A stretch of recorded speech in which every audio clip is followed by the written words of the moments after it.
আজকের গল্পটি হল জমির বিচার। চরিত্র পরিচিতি। আব্দুল কাদির একজন ধনী কৃষক, নিজের পরিশ্রমে অনেক জমি কিনে ফেলেছে। আত্মবিশ্বাসী ও কিছুটা গর্বিত স্বভাবের। আব্দুল জলিল কাদিরের ছোট ভাই, গরিব এবং সহজ সরল, নিজের জমি নিয়ে কষ্টে দিন কাটে। হাশেম মিয়া গ্রামের প্রধান, বুদ্ধিমান ও ন্যায়পরায়ণ, গ্রামের সবাই তাকে সম্মান করে।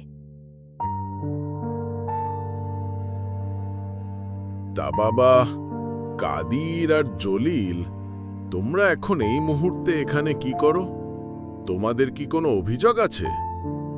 জি চাচা, আমাদের অভিযোগ আছে।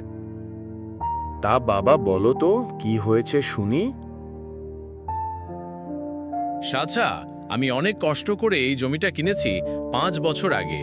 দলিল আমার নামে, অথচ জলিল এখন এসে বলছে ওরও ভাগ আছে।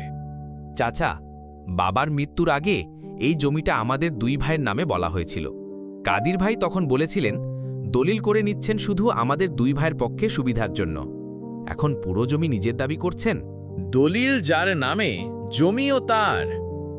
আমি যে তোমার জমি খেয়েছি, তোমার কাছে কি প্রমাণ আছে? প্রমাণ আমার মনের মধ্যে, আর আছে গ্রামের কয়েকজন বয়স্ক মানুষ যারা জানেন আমাদের বাবার মুখের কথা। দেখো, দলিল আইনের প্রমাণ বটে, কিন্তু ন্যায় বিচার মানুষের প্রমাণে প্রতিষ্ঠিত হয়। আমি গ্রামের 3 জন প্রবীণকে ডাকি, তারা যা বলেন তাই গ্রহণযোগ্য ধরি। কাদির, তুমি তোমার ভাইয়ের সঙ্গে অন্যায় করছো। তোমার টাকা আর জমির গর্ব তোমাকে অন্ধ করে ফেলেছে। এখনই জমির অর্ধেক অংশ জলিলকে ফিরিয়ে দাও, না হলে আমি বিষয়টি ইউএনওর কাছে পাঠাবো। ঠিক আছে চাচা, আমি ভুল করেছি। জলিল ভাই, আমাকে মাফ কর।